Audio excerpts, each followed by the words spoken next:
Hello दोस्तों, मेरा नाम है परमाराम और हम बात कर रहे हैं राजस्थान की राजव्यवस्था। दोस्तों राजस्थान की राजव्यवस्था तो थोड़ा सा आज विराम देके हम बात करेंगे राजस्थान की हिस्ट्री पे। दोस्तों राजस्थान की हिस्ट्री में हम बात करेंगे राजस्थान के झालोर वंश के एक राजा हुए कानड़ देव। चौहान वंश में एक राजा होंगे कानड़ देव, उन पे बात करेंगे। तब तक आप बताओ आप लोग कैसे हो, खांसी हो रखी है तो देखो हम बात करेंगे राजस्थान के राजा जिनका नाम है कानड़ देव। दोस्तों कानड़ देव झालोर वंश के एक शक्तिशाली राजा है। इनके समकालीन दिल्ली का शासक है अलाउद्दीन खिलजी। हम दोनों बात करेंगे, युद्ध की बात करेंगे और इनके पुत्र पुत्रियों के कर्मकांड पे भी बात करेंगे। देखो दिल्ली दिल्ली का बादशाह है अलाउद्दीन खिलजी। ये अलाउद्दीन खिलजी, इसको छोटा बोला हूं एक एक, ठीक है। यह जालोर का राजा है। जालोर का राजा है कानड़ देव। जालोर का राजा है कानड़ देव। और इस तरफ है हमारे गुजरात। अलाउद्दीन जो है अधिकतर गुजरात से लूट मारी करके सोना वगैरह लूट के अलाउद्दीन दिल्ली लेके जाता था। एक दिन अलाउद्दीन की सेना गुजरात से होते हुए जा रही थी तो रास्ते में कानड़ देव ने इन्हें रोका और इनके साथ लूट मार करके इनसे जो ये लूट के लेके आए थे वो सब ले लिया। फिर अलाउद्दीन खिलजी की सेना है वापिस लौटकर कहा जाएगी गुजरात, और गुजरात जाके वापिस इसी रास्ते से होते हुए ये कहा जाएंगे अलाउद्दीन खिलजी के पास, यानी कि दिल्ली। और दिल्ली जाके बोलेंगे, बोला लूट के लेके आ गए। बोला लूट के लेके नहीं आए, रास्ते में लूट के आए। बोला लूट के कैसे? बोला राजस्थान में एक राजा है कानड़ देव। कानड़ देव ने हमें रास्ते में ही लूट लिया, जो सामान हम लूट के लेके आए कानड़ देव ने बीच में ही लूट लिया। बोला इतनी हिम्मत, चलो अगला आक्रमण हम किस पे करेंगे? कानड़ देव पे। और उस शनि का नाम होगा एन एन उल मुल्क मुल्तानी। ये दोस्तों उसका नाम है। किसका? जिस सेनापति के नेतृत्व में कानड़ देव पे सर्वप्रथम यानी कि पहली बार आक्रमण किया जाएगा। दोस्तों ठीक है, ये भाई साहब आक्रमण करेंगे और आक्रमण करने के बाद ये बोलेगा ठीक है भाई, मैं आपके दरबार में चलने के लिए तैयार हूं, यानी कि अधीनता स्वीकार करने के लिए मैं तैयार हूं। ये चीजें हमें बताता फरिश्ता। ध्यान रखना, मैं अभी जो बता रहा हूं ये फरिश्ता के अनुसार बता रहा हूं। तारीख ए फरिश्ता, फरिश्ता के ग्रंथ का नाम है तारीख ए फरिश्ता, उसके अनुसार है दोस्तों। तो देखो क्या नाम है? फरिश्ता। उस फरिश्ता ने ये सब चीजें बताई है। कानड़ देव जाएंगे दरबार में, लेकिन कानड़ देव की दरबार में भयंकर तरीके से बेइज्जती होने के कारण कानड़ देव दरबार को छोड़ के और बोलेगा अब आप युद्ध की तैयारी करो, हम युद्ध ही करेंगे। मुझे पता है कि युद्ध में मैं हारूंगा, मेरा मरना तय है, मेरा राज्य है वो लुटना तय है, फिर भी मैं अधीनता स्वीकार नहीं करूंगा। आप इस प्रकार से हमारी बेइज्जती कर रहे हो, ये हम कभी मंजूर नहीं करेंगे। अलाउद्दीन खिलजी ने कहा ठीक है भाई मत करो। कानड़ देव आ गया अपने वापिस राज्य में। ये बताता हमें फरिश्ता। कौन बताता है? फरिश्ता। दूसरी और एक हमारे कवि हुए, उनका नाम है नैन्सी। इतिहासकार मान लो आप, नैन्सी। क्या नाम है? नैन्सी के अनुसार देखो, नैन्सी के अनुसार कानड़ देव का पुत्र है जिसका नाम है वीरम देव। क्या नाम है? वीरम देव। वीरम देव। और अलाउद्दीन खिलजी की पुत्री का नाम है फिरोजा। क्या नाम है? फिरोजा। दोस्तों कहते हैं कि कानड़ देव की ओर से वीरम देव अलाउद्दीन खिलजी के दरबार में अधीनता स्वीकार करके गया था, और यहाँ पर वीरम देव का एक कक्ष बना हुआ था, यहीं ये वीरम देव रहते थे। और एक दिन फिरोजा ने वीरम देव को यानी कि प्रपोज किया, मतलब शादी का प्रस्ताव रखा। और रखते ही वीरम देव ने कहा कि भाई सॉरी, हम शादी आपसे नहीं कर सकते। तो बोला क्यों नहीं कर सकते? बोला कि हम हिंदू धर्म के हैं और आप मुगल हो, ऐसा हो नहीं सकता। इस बात को लेके फिरोजा रोने लगी और किसके पास गई? अपने पिताजी यानी कि अलाउद्दीन खिलजी यानी कि दिल्ली के बादशाह। और भाई साहब फिरोजा ने कहा पिताजी मैंने वीरम देव को कहा कि शादी का प्रस्ताव भेजा उसके पास, मैंने उसको बोला लेकिन उसने इनकार कर दिया। अलाउद्दीन खिलजी ने कहा कि मैं दिल्ली का बादशाह हूं, तू चाहेगी जिस राजा पे हाथ रखेगी मैं उससे तेरी शादी करवा दूंगा, लेकिन तू एक मेरे गुलाम से शादी करना चाहती है। बोला मैं तो उसी से ही शादी करूंगी। बोला ठीक है भाई। अलाउद्दीन खिलजी शाम को वीरमदेव के पास आया और बोला कि भाई शादी क्यों नहीं करनी है तेरे को, मेरी बेटी है, दिल्ली के बादशाह अलाउद्दीन खिलजी की पुत्री से सिवा शादी नहीं करेगा। बोला मुझे नहीं करनी है।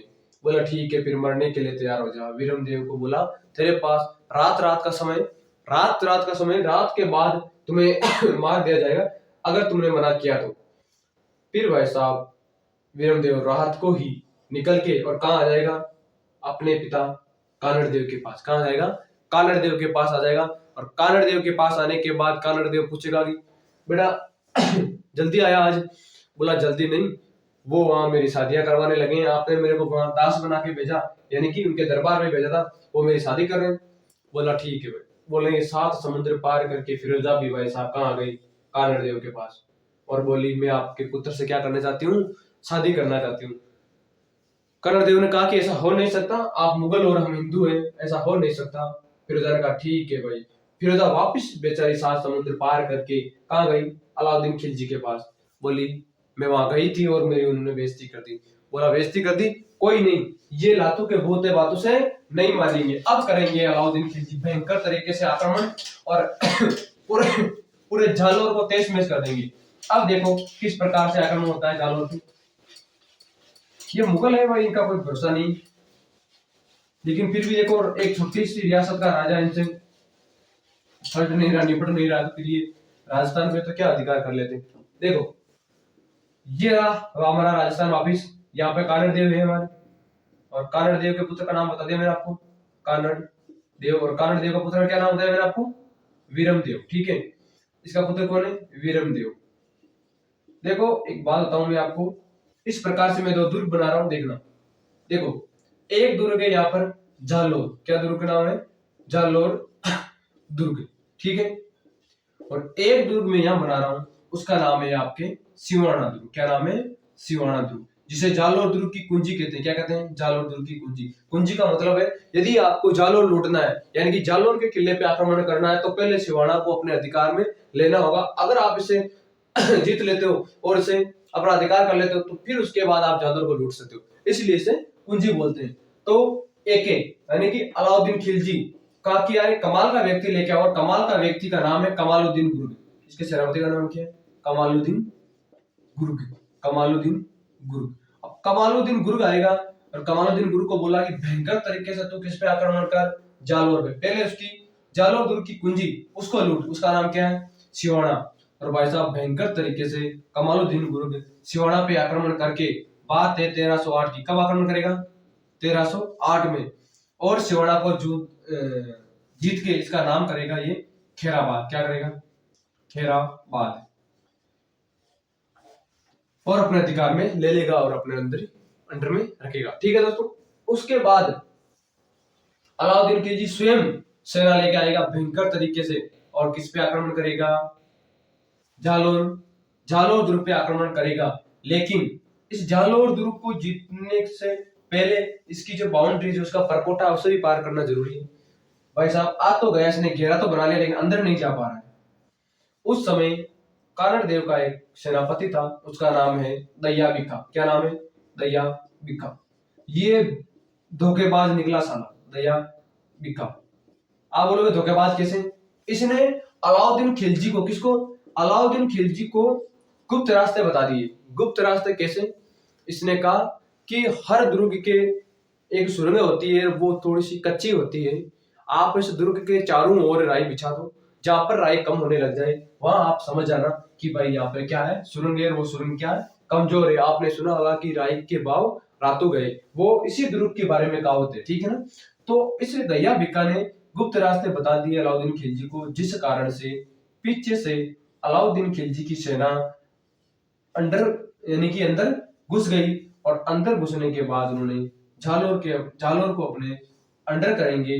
थोड़ी सी मैं इस बात को कट करके इस दया बिका का पहला मैं सलटेवाड़ा करता हूँ, इसको सुनो पहले। ये दया बिका ने सारे गुप्त रास्ते बताने के बाद अपने घर गया। क्यों गया, इसको अलाउद्दीन खिलजी ने बहुत सारा पैसा, बहुत सारा सोना दे के दिया। और जैसे ही अपनी पत्नी के पास अपने घर पे गया, पत्नी को बोला कि मैं तेरे को क्या बना दूंगा, रानी बना दूंगा। पत्नी ने कहा रातों रात रानी बना दोगे, बोला हाँ। बोला क्या करके आए, बोला तू सुनेगी तो बहुत खुश हो जाएगी। बोला बताओ तो सही आप क्या करके आए। बोला मैं ऐसा काम तो बहुत अच्छा करके आया हूँ, घटिया भी करके आया हूँ, लेकिन तेरे को तो मैं रानी बनाऊंगा। बोला रानी बाद में बनाऊंगा, पहले बताओ। भाई साहब इसने कहा कि मैंने जालोर दुर्ग पे अलाउद्दीन खिलजी आक्रमण करने आया था और मैंने सारे गुप्त रास्ते उनको बता दिए। और बताने के बाद भाई साहब पत्नी ने कहा कि अरे गद्दार, तूने अपने ही राजा के साथ गद्दारी कर दी, रुक जा। एक तो लेकर आई बेलन, क्या लेकर आई बेलन, भाई साहब सिर फोड़ दिया और इसको यही सटा देगी, अपने पति को मार देगी। अब बताओ आप, अपने पति को इसने हथियारे सल्टा देगी ये इसको मतलब मार देगी। देखो हमारे राजस्थान में एक रानी हुई थी हाड़ी रानी। जब रतन सिंह युद्ध में जा रहे थे तो उन्होंने अपनी पत्नी से सेनानी मांगी थी। तो उन्होंने कहा कि एक कहावत है कि चुंडामण मांगी सेनानी सरकाट दियो सतरानी। यानी कि हमारे राजस्थान की कुछ महिलाएं ऐसी हुई है कि पति युद्ध में जा रहा है, पति युद्ध में जा रहा है तो महिलाओं ने अपना सिर काट के दे दिया। कोई राजा युद्ध में हार के आ गया तो रानियों ने गेट के जो महल है उसके दरवाजे नहीं खोले। और कुछ रानियां ऐसी अगर उनको पता चल गया कि हमारा राजा युद्ध में मारा गया तो रानियां झोर कर लेती है, जल में कूद के अपनी जान दे देती है। ऐसी हमारी राजस्थान की महिलाएं हुई है। तो ये राजस्थान की महिलाएं हैं जो उन्होंने अपने पति, मतलब आज की महिलाएं तो ऐसे नहीं कर सकती, लेकिन पहले की बात है कि राजा युद्ध में हार के आ गया तो रानियों ने गेट ही नहीं खोले। और राजा युद्ध लड़ने के लिए जा रहा है तो रानियों से सेनानी मांगते हैं तो सर काट के दे दिया। चुंडामन मांगी सेनानी सर काट दियो सतरानी। ये चुंडामन हाड़ी रानी के बारे में ये कहावत है।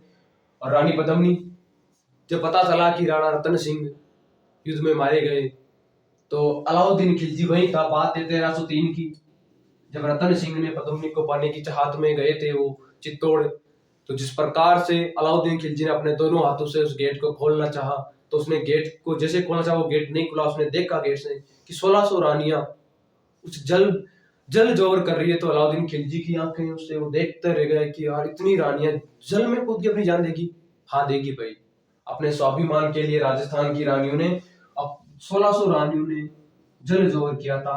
बात है 1303 की उस समय, ठीक है ना। तो राजस्थान की महिलाएं ये कुछ भी कर सकती है अपने स्वाभिमान के लिए, ठीक है। तो इसने अपने पति को भाई साहब बेलन से सर फोड़ दिया, इसको यही हटा दिया, दया बिका तो गया काम से। अब देखो क्या होता है कि अलाउद्दीन खिलजी की सेना जालोर दुर्ग के अंदर घुस जाएगी और घुसने के बाद भाई साहब पूरी लूटमार करेगी, कारण देव को सल्टा देगी और विरमदेव का सिर काट के, किसका, ये विरमदेव है, ठीक है, ये विरमदेव बना रहा हूं सुनो। और इस विरमदेव का ये सिर काट के और भाई साहब अलाउद्दीन खिलजी खुशी खुशी लेके जाएगा किसके पास, फिरोजा के पास। फिरोजा को बोलेगा ले बेटा। फिरोजा बोली अरे बापूजी थाने की हो जिंदो ले रानी है थे काहे ले रहे हो। बोला कोई बात नहीं, चलो ठीक है। अलाउद्दीन खिलजी अपने कक्ष में गया, फिरोजा पीछे से गई और यमुना नदी के कहा, यमुना नदी में गई और अपने आप को उसमें समा दिया, मतलब वही मर गई और उस गर्दन को यानी कि उस धड़ को भी वहां पे फेंक दिया। तो ये बात है हमारे जालोर दुर्ग की। आपको मैंने ये डेट लिखवाई क्या, सिवना दुर्ग में, सिवना पे लगा दी मैंने 1308, जालोर की याद रखना। बात है कब की थी वो बात, 1311 की। यानी कि अलाउद्दीन खिलजी कब आक्रमण करेगा, 1311 में। दोस्तों ध्यान रखना 1311 में आक्रमण किया था, मैंने आपको लिखा है, ये लिख लेना। ये मैंने आपको कहानी बताई है दोनों। एक मैं आपको छोटी सी और बता दूं, थोड़ी सी अलाउद्दीन खिलजी के खानदान में बात करूंगा, थोड़ी सी, ज्यादा नहीं, थोड़ी सी बात करूंगा। थोड़ा बता दूं मैं आपको कि ये मुगल काल के राजा है। देखो थोड़ी सी बता दूं मैं आपको, ज्यादा तो नहीं बताऊंगा। देखो ये सारी बातें जो है हमें पहले एक चीज ध्यान रखना, एक और देखो थोड़ा सा कानड़ देव, हमें ये जानकारी कहां से मिलती है, कानड़ कानड़ देव, कानड़ देव परबंध।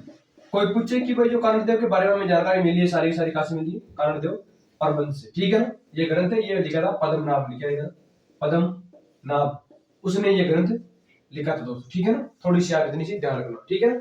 अब देखो थोड़ी सी मैं अलाउद्दीन खिलजी के बारे में बता दूं मैं आपको कि इसका सिस्टम क्या है, थोड़ा सा मैं कॉमेडी मान लो इधर इनके लिए। देखो ये हमारा अलाउद्दीन खिलजी, यानी कि एक शॉर्ट में लिख रहा हूं मैं अलाउद्दीन खिलजी। इसकी पत्नी का नाम देखो आप, क्या नाम है, पत्नी का नाम है चिमना, क्या नाम है, चिमना दोस्तों। इसकी पुत्र का क्या नाम है, पुत्री का क्या नाम है, फिरोजा, क्या नाम है, फिरोजा। देखो बात ऐसी है कि अलाउद्दीन खिलजी की जो पत्नी है वो भाई साहब मोहम्मद शाह ने गेल हो रखी है। किसके ऊपर नहीं दिख रहा,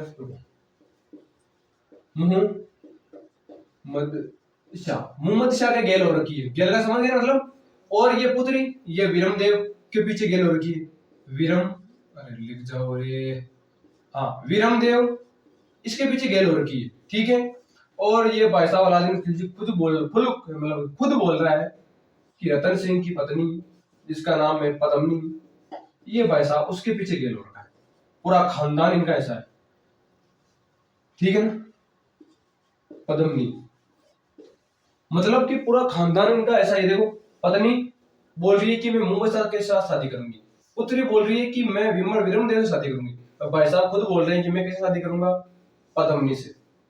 तो ये इनका खानदान, इनके बारे में मैंने आपको बताया। बाकी मैंने पूरा वीडियो डाल दिया इनके बारे में।